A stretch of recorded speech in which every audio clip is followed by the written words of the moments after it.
Escuchen esto. Lo que hemos visto en este mundial no tiene precedentes. Y no hablo de los escándalos. De esos ya hemos visto de sobra.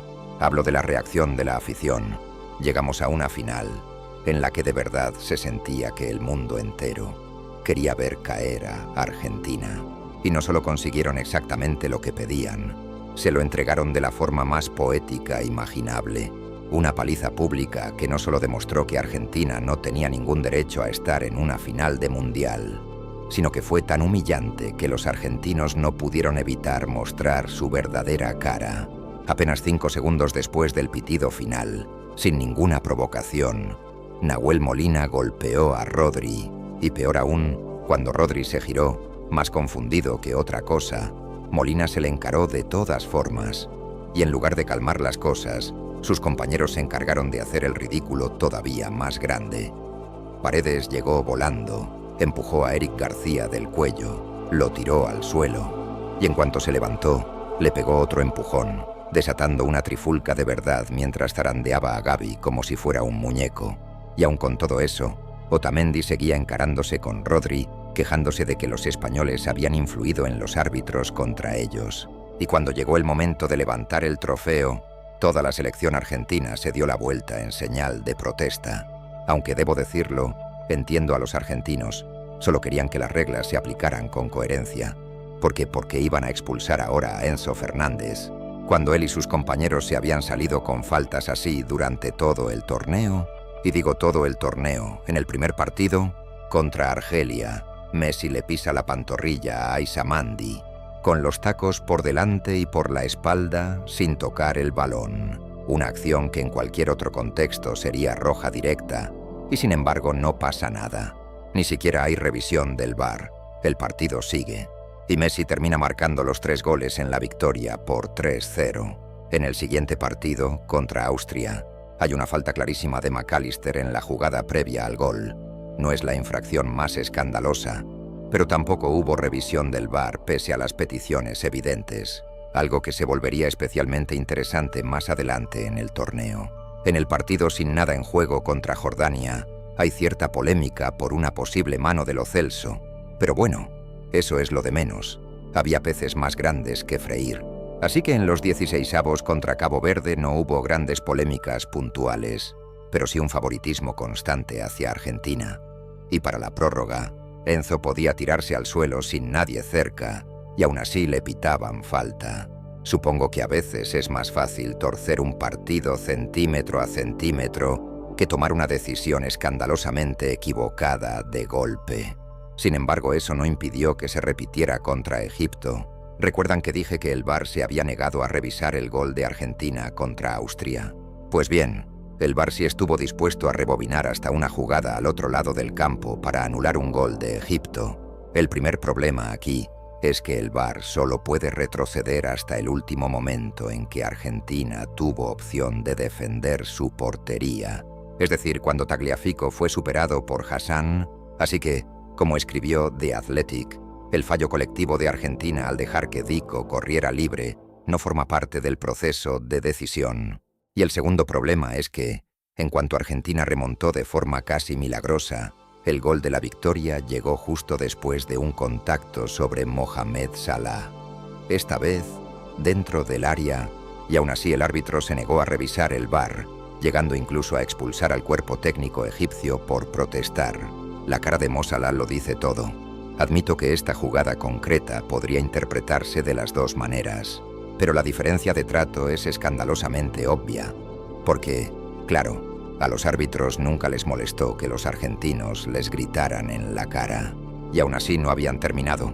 En cuartos, justo cuando parecía que Suiza podía marcar otro gol y llevarse la victoria, de repente llaman al VAR por lo que parecía una falta cualquiera en el centro del campo, y entonces alegan que se trata de un caso de identidad equivocada, algo que normalmente solo se usa cuando el árbitro amonesta al compañero equivocado por error.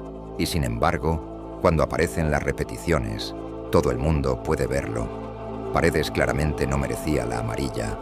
Embolo se había tirado, y Embolo ya tenía una amarilla, así que Embolo terminó expulsado, pero se hizo esto según el reglamento. Sí, técnicamente, pero estaban estirando los límites de las normas de una manera tan extraña y desesperada que es difícil creer que no se hiciera con la intención de favorecer a Argentina. También sí, en cualquier caso, para entonces, con la palabra amañado, siendo tendencia mundial, en semifinales contra Inglaterra, Enzo se permitió el lujo de dar un puñetazo por la espalda, algo que en la UFC sería ilegal, pero que aparentemente ni siquiera fue amarilla para Argentina, y eso que Enzo siguió cometiendo falta tras falta, hasta el punto de marcar él mismo el gol del empate, justo antes de que Lautaro completara la remontada tras un centro de Messi, quien segundos antes le había pisado el pie a Jet Spence. Vamos, obviamente no digo que absolutamente todas estas jugadas tuvieran que pitarse en contra de Argentina, pero si te centras en un solo incidente, se te escapa el panorama completo. Hay docenas de otras decisiones menores que también podrían mencionarse. Hay literalmente recopilaciones de una hora de errores arbitrales a favor de Argentina circulando en redes sociales, pero ni siquiera eso es lo importante. Lo importante es que si miras los datos, es evidente. Coge a todos los cuartofinalistas y calcula con qué frecuencia el VAR se decantó a su favor. Y Argentina no solo lidera esa lista, sino que tuvo casi el triple de probabilidades de recibir una decisión a su favor que la media. Y en cuanto a decisiones en contra, pues bien, a diferencia de cualquier otra selección, prácticamente no hubo ninguna, a pesar de que cometieron más faltas que cualquier otro equipo del torneo. Súmale que, otra vez, fueron el equipo con más penaltis a favor de todo el Mundial, 8 en solo 2 Copas del Mundo, cuando selecciones como Brasil solo han tenido 13 en toda su historia, en 23 torneos, más un sorteo increíblemente favorable que no solo les permitió llegar a semifinales sin enfrentarse a un solo rival entre los 20 mejores del ranking FIFA, sino que además jugaron todos sus partidos hasta la final de noche o en estadios cubiertos, sin tener que lidiar con el calor como el resto, y encima apenas tuvieron que viajar entre sedes durante la fase de grupos, llegando a la final habiendo recorrido más o menos la mitad de la distancia que tuvo que recorrer España. Sí, evidentemente gritar conspiración a la primera de cambio es un poco reduccionista. Los árbitros siempre han tendido a favorecer a los grandes del mundo, y no hay equipo más grande que el campeón del mundo, sin mencionar que nadie quiere ser quien tome la decisión que saque a Leo Messi de que posiblemente sea su último torneo. Sin embargo, es difícil no sentir que la propia FIFA se buscó esta tormenta cuando literalmente revirtió la suspensión de una tarjeta roja a petición de Donald Trump. Y lo mismo puede decirse de la Federación Argentina, que casualmente estaba siendo investigada por el FBI mientras ocurría todo esto, literalmente expuesta por uno de los periodistas de investigación más reconocidos del mundo por su implicación en un esquema de lavado de dinero que operaban desde dentro de Estados Unidos. Vamos, que ninguna de las partes implicadas se hizo ningún favor. Y para colmo, cuando llegaron a la final, se toparon con un equipo que simboliza a la perfección todo lo que está mal en ellos. Y es que la gente tiende a olvidarlo. Pero España no siempre fue esa refinada máquina de tiki-taka que conocemos ahora. No por nada la llamaban la Furia Roja. Hace muchos años, España era vista como una selección que dependía más de la agresividad que de la técnica, con jugadores etiquetados constantemente como sucios.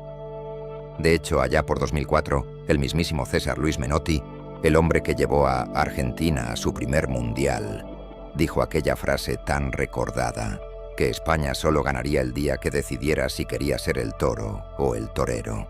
Y no solo esas palabras resultan bastante irónicas, viendo cómo la Argentina de Menotti terminó convirtiéndose exactamente en esos toros, embistiendo que él criticaba, sino que además fueron increíblemente proféticas, porque España se reinventó por completo, convirtiéndose en un equipo que domina los partidos como ningún otro, y gracias a eso construyó la dinastía ganadora más grande que hemos visto en décadas.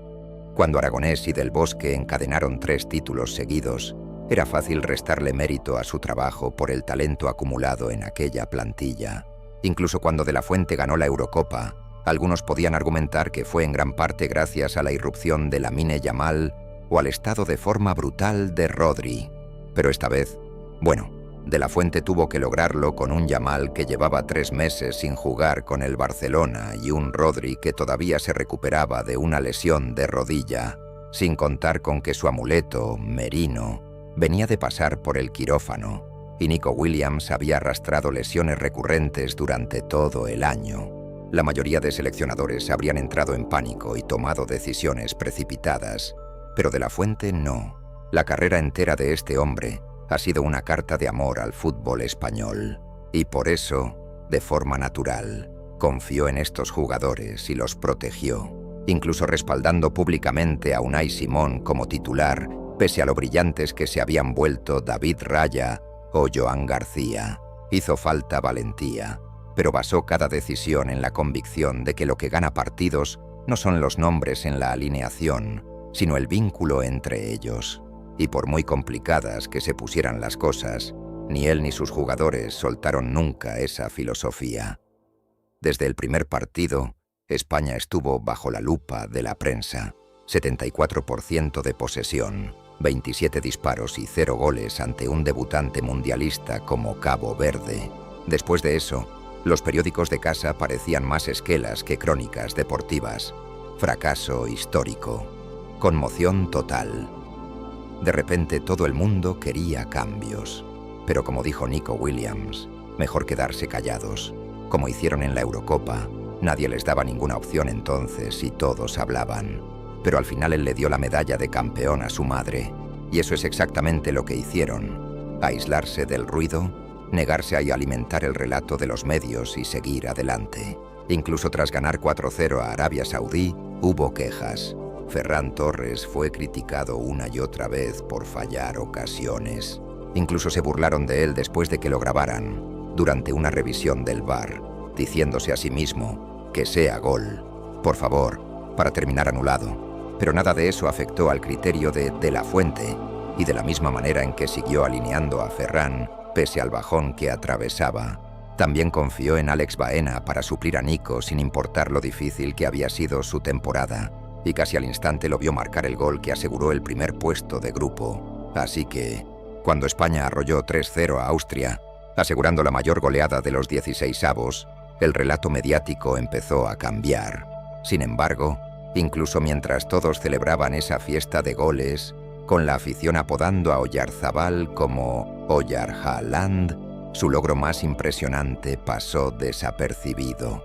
Claro, encajaba perfectamente con su filosofía que, mientras Yamal se llevaba las cámaras con su cadena temática de Batman, incrustada en diamantes, fuera el discreto Oyarzabal, quien acumulara 5 participaciones en gol en 4 partidos para situarse en lo más alto de todas las estadísticas. Pero a ellos no les preocupaban los marcadores llamativos. De hecho, era la primera vez que ganaban una eliminatoria por más de un gol de diferencia desde 1994. Incluso cuando se coronaron campeones del mundo en 2010, lo hicieron ganando cada partido por la mínima, 1-0. Y si había alguna señal de que podían repetirlo, era que Unai Simón ya había batido el récord de Casillas de más minutos, sin encajar de la selección en un mundial. Algo todavía más notable si se tiene en cuenta que, en esos últimos 4 partidos, apenas había tenido que hacer 4 paradas. Eso es todo. Mientras todos dudaban de ellos, De la Fuente había afinado su maquinaria. Para entonces ya estaban asfixiando a sus rivales, absorbiendo toda la posesión y dejándolos sin nada con lo que jugar. Y así, con Portugal y Bélgica completamente ahogados en las 2 rondas siguientes, no solo Unai Simón ya había superado el récord histórico de Walter Senga, sino que incluso cuando por fin encajó, otro de los hombres de la Fuente, Mikel Merino, le devolvió la confianza depositada, apareciendo en ambos partidos con apenas 10 minutos en el cuerpo y marcando los 2 goles de la victoria que los metieron en semifinales.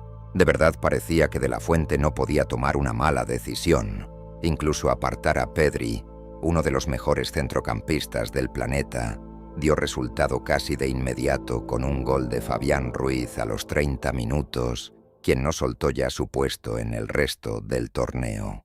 Y aunque desde luego España tuvo la suerte de ver caer lesionados a jugadores como Nuno Mendes, Tielemans, Courtois y después Saliba, Mientras todos buscaban excusas para justificar cómo España había llegado tan lejos concediendo la mitad de ocasiones que cualquier otro en el torneo, criticando a Yamal por decir que, si alguien debería tener miedo, es Francia, resultó que estaba lejos de ser un exceso de confianza. Al enfrentarse a España, la selección más cargada de talento del planeta no pudo parecer más inofensiva, más desesperada, con un Yamal recuperando poco a poco su mejor versión. Lucas Digne vivió una pesadilla de partido, cediendo un penalti y regalándole a España la apertura del marcador a los 22 minutos, mientras que, por otro lado, Rodri y Fabián controlaron el centro del campo con tanta disciplina que Olise quedó reducido a un espectador, completamente desconectado de Dembélé y Mbappé. Para el descanso, Deschamps estaba tan perdido que llegó a sustituir a Rabiot, que no se había perdido ni un minuto en todo el torneo. Pero ningún cambio ayudó. Ni Cherki, ni Barcola, ni siquiera Doué. Y con Pedro Porro, validando otra vez una de las apuestas de la Fuente, marcando el segundo y llevándose el premio al mejor jugador del partido, ya solo quedaba Argentina, y en su camino a la final no habían jugado ni un solo partido que los preparara para un rival así. Si a Francia se le criticó por tardar 81 minutos en generar un disparo a puerta, Argentina fue directamente un desastre. 90 minutos completos sin ni siquiera intentar un remate. España los tenía en una especie de hipnosis, completamente a su merced, de no ser porque Emi Martínez acumuló 10 paradas y Tagliafico, McAllister, Paredes y Romero se libraron de castigo hicieran lo que hicieran. Quién sabe qué resultado histórico habríamos visto. Pero no importó, porque entonces Enzo se sacó de la manga el tipo de falta acrobática que hasta un ciego habría visto.